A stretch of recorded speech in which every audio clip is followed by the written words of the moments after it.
Welcome back, ladies and gentlemen, and thank you very much for your greatest support. I would like to start by saying this, that I think we are so fucked up as a country. I'm sorry to use that word, but that is where that is. I think that is the only thing I can say, that we've really messed up this country. Imagine a country whereby the DCI boss is Amin, and then the NIS is Hadi, and then we go to the Ministry of Health is Aden Duale. All those three guys, where are they coming? I'm not against any. I don't want it to look like I'm against, maybe I'm against Somalians, or no, I'm not against them, but I just want us to look at this thing this way.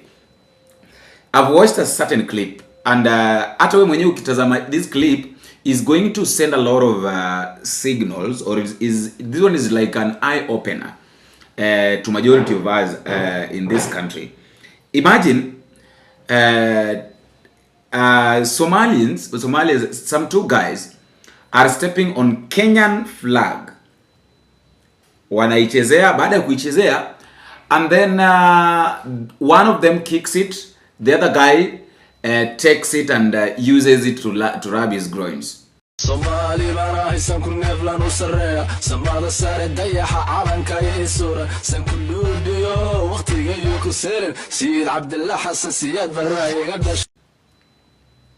You know, it's not like maybe, you know, we really have to think hard and ask ourselves that as a country, as a Kenyan nation, what is really going on in, or should we wait for things to go to mess completely? That is when now we realize that we are supposed to do something different. Are we supposed to wait until everything is destroyed in this country? That is when we realize that, oh, we are supposed to do something. Or what is it that we're supposed to do to make sure that we are safe? That is the question. What are we supposed to do to make sure that as a nation we are completely safe? We are at that point where we're saying that, okay, everything is fine. Let us try as much as we can to make things work. And imagine, those are the same people that the president is saying that there will be no vetting. And then, to your surprise, Junet Mohammed, who is the minority leader elected by the people of Suna East. I don't know what he's been doing or what he is doing in Suna East. I don't know whether he's doing developments. I don't know whether he has been doing them or no. I don't know. That is up to them. That is up to the people of Suna, because they're the people that elected somebody who is so much mouthy that cannot defend them. He is coming and saying that from the look of things, it's like the 2027 general election is going to be determined by the largest community right now in this country, which is Somali. From what I am seeing, in 2027, the numbers of this community will determine the coming election. I know in our country, there are people who have, different opinion. And one of the problems you are facing, I know, is because you are working with this community. There are people in this country who are not happy about your relationship with this Somali community, Your Excellency. But these people, Your Excellency, are people who are hardworking, people who do their business, people who generate a lot in the economy. These are people who contribute so much to the GDP of this country, Your Excellency. So, Mr. Speaker, Your Excellency, you don't listen to any naysayers who are telling you that you should not work with this community, Your Excellency. This community, Your Excellency, is a strong community, and I can tell you, from what I am seeing, in 2027, the numbers of this community will determine the coming election. So, Your Excellency, I want to conclude by saying that my other community also is also doing very well. Now they are on board. And now we are part and parcel of the broad-based government. And the way things are moving, we shall reach together 2027 and beyond, God willing. Thank you very much. Thank you. So I have to ask a question. Is this the reason why William Ruto was giving these people, was vetting this, it said that there will be no vetting, to allow these people come to this country and then start controlling everything? Because we have to look at it at that angle. That why is it that these things are happening? Why is it that William Ruto is saying such kind of thing? Why is it that Junet Mohammed is standing and saying that the next election will be determined by the largest population, which is the Somalis? Are you not seeing and from the way things are happening, and right now the largest population is in Isili. Hakuna watu wengi Isili sasa hivi kama wa Somali. And then here we are, sisi tunazidi kucheka kila wakati tukidhania kwamba things will work the way we want, or things will move the way we want, yet things are not the same. What are we supposed to do? Like literally, what are we really supposed to do to make sure that things run the way they're supposed to run? That is the question. What are we supposed to do to make sure that everything is okay? Okay, if we are supposed to do something, then what is it? That is the question. If we are supposed to do something, then what is this thing that we are supposed to do? That is question number one. Question number two, how are we going to prevent all these things from happening? How are we going to secure? Like sisi wenyewe tunaenda kujiteteaje?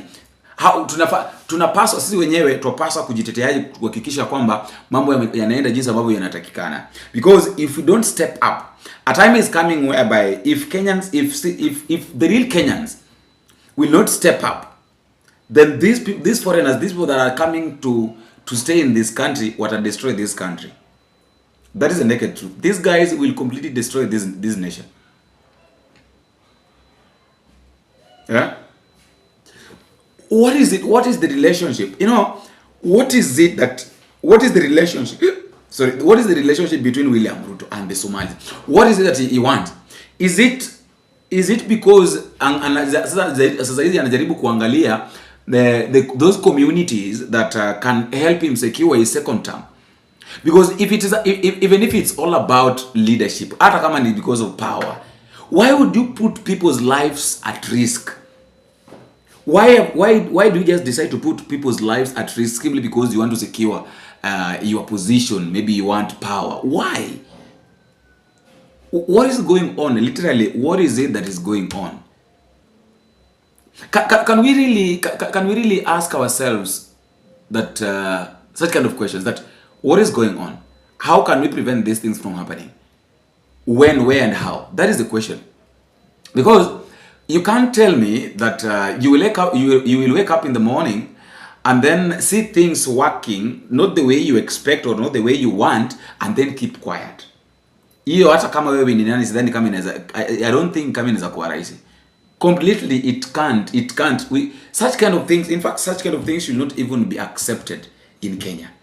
Because the moment such kind of things are accepted in this country, then I think what I can say is that we are heading to tunaelekea pale ambapo I don't know what to put. I'm really trying to figure out how to put it. I'm really trying to figure out how we can talk about this, lakini nashindwa kabisa.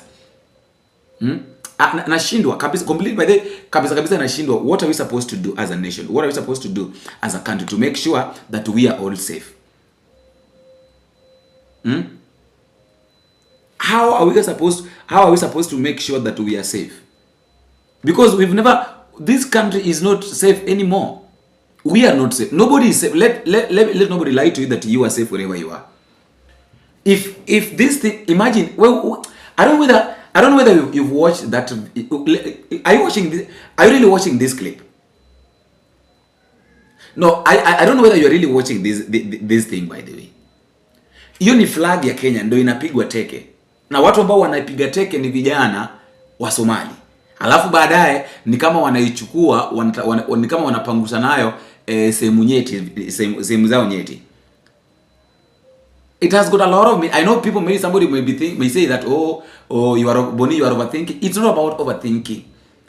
This thing is seen. Hata mwenyewe unaona. Look at the DCI compromise. The NIS, there is nothing right now that tunaweza tukasema kwamba NIS can help us with. Hakuna. The next story is about CHALINE RUTO. CHALINE RUTO anasema kwamba my father is the hardest working man I have ever seen. He rarely sleeps just to make sure every Kenyan is okay. Wonderful. CHALINE RUTO, very wonderful. Your father is really working and he makes sure that every Kenyan is safe and every Kenyan is okay by increasing taxation, by making us not feel like we are in this, this is our country anymore. It's okay. We accept that. Where is he right now? He's outside the country, right? Ameenda ku secure jobs.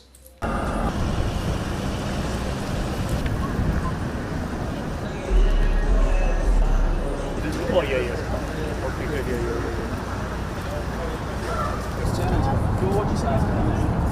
Can you hear me? Can you hear me, Bashir? Reform, representative of the President Commission. We are called to reflect on our long and determined journey towards a just, democratic, representative, and effective international order. That Africa's continued exclusion is unacceptable and indefensible.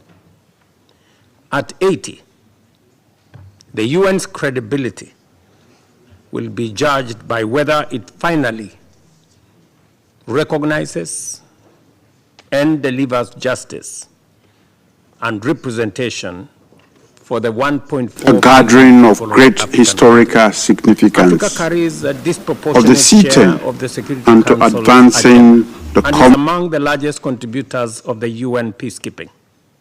Yet we remain the only continent without permanent representation.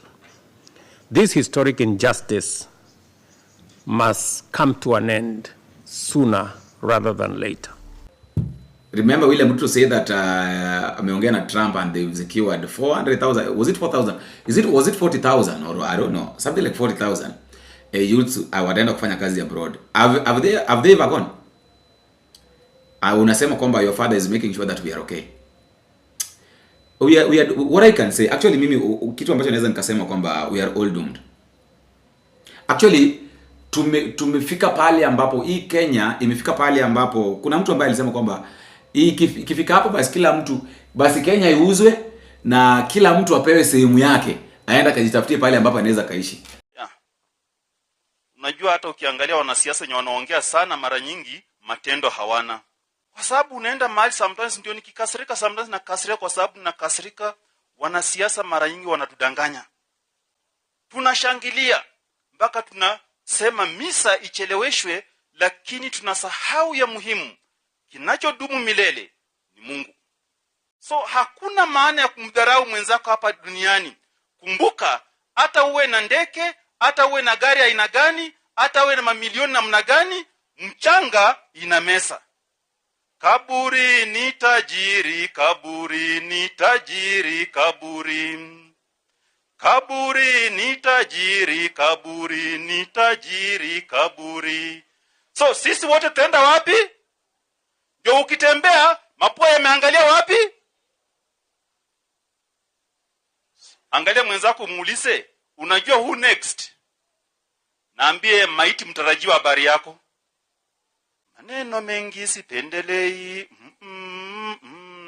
uongo pia sipendelei, mimi nimenyamaza kimya na wanifuata na maneno, Mungu ndiye ajuae. Angalia mwenzako na muulize, uko na maneno mengi ama matendo?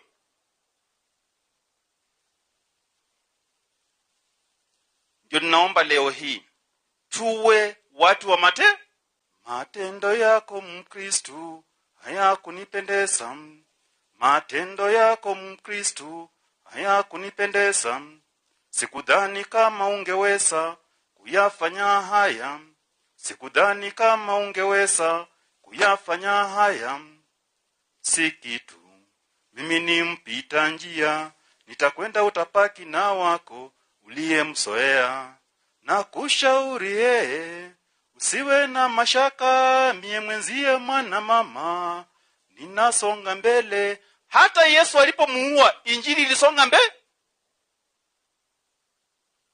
Ndio nilikuwa naambia watu, nimekundua jambo moja maishani, mwanadamu hupenda anayemdanganya.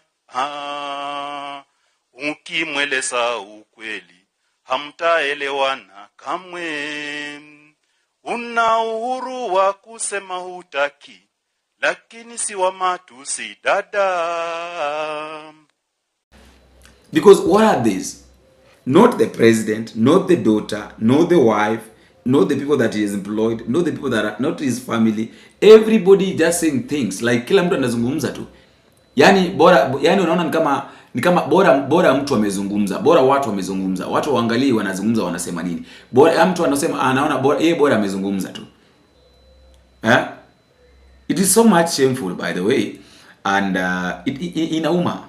Actually, hakuna kitu ambacho kinauma kama hicho. Not unless you're not feeling the pain, not unless you are not seeing it that way, but truth of the matter is that hizo vitu zinauma sana. Kabisa. Inauma sana. Things that are happening in this country. Actually, hata wale ambao walikufa kabla William Ruto ajawa rais, wafufuke leo. Wanasema kwamba heri warudi basi, warudi wawe wafu. Because watakuwa wanajiuliza, mbona tumerudi hapa? Yeah, that really be the question. Mbona tumerudi hapa? Why have we come back? Mbona tumerudi? That is the question. Why have we come back? Tumekuja kwa mateso. Actually, wisi wenye tunaishi Kenya sasa hivi tunaishi kwa mateso. Na ile mateso ambayo tunaishi, I don't know, naweza nikasema kwamba ni mateso ambayo sisi wenyewe tumejitakia ama hatujajitakia, ila I don't know, I just don't know. Because I'm really trying to look at it. I'm really trying to figure it out. Nione wapi na wapi pale ambapo pengine kunaweza kuwa na mabadiliko, pengine nini tunaweza tukafanya, lakini naona ni kama haitakuwa rahisi. Na for us to solve all these problems, as I normally say that for us to solve, the only way to solve these problems is to put aside this guy, to make sure that this person doesn't go back to power in 2027. Because imagine if this person can get to power. Imagine huyu mtu kama anaweza pata nafasi tena na awe rais 2027, anaweza kafanya nini? This guy can do a lot of things. This guy can do wonders. Wonders zenye hata sisi wenyewe tutashindwa the way we can prevent, or tunaweza tukashindwa the way we can talk about them. This guy can do wonders. Nasikiaga wonders shall never end. And this one cannot end, will not end. It will not be very easy for it to end. So it's up to us Kenyans to find ways of not making him a two-term president. Now, the only way to do that is for even the opposition to rise and bring somebody who is in a position who can do better or who can do best. After all, guys, that is just my thought, and that is all I have for now. I would also like you to tell me what you think at the comment section. Do you really think that as a nation we are heading the right direction by allowing people to come to this country and then start showing us middle finger and telling us that Wakenya nyinyi ni wajinga? Ni kama wanajaribu kutuambia ya kwamba you Kenyans are very stupid. Nyinyi ni wajinga, hakuna kitu ambacho mnakijua na hakuna kitu ambacho mnaweza mkatuambia. Please let me know what you think at the comment section.